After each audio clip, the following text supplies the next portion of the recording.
hanggang umabot sa Quiapo Church. Gayon din ang northbound mula Quezon Bridge pabalik sa Quezon City. At yan ang balitang kumpirmado, sigurado. Ito ang Radyo Patrol, Chris Salindo, DZMM. Maraming nagsimba, Tres.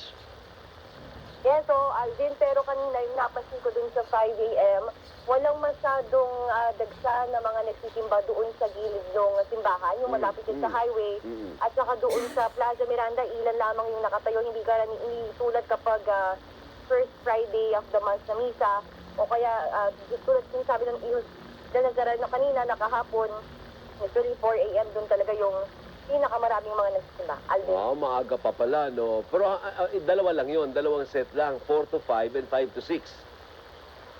Yung Misa de Gallo, Alvin, simula kahapon 4 a.m. at 5 a.m. yung Misa de Gallo. Pag simbang gabi naman, 7 p.m. at saka 8 p.m. yung Mass sa Quiapo Church. Pero siyempre, iba yung oras dun sa mga iba pang simbahan sa lungsod ng Maynila. Pero so far, yung nakikita ko dito sa schedule ng Quiapo Church, ito pa lamang yung meron talagang, kumbaga parang dalawang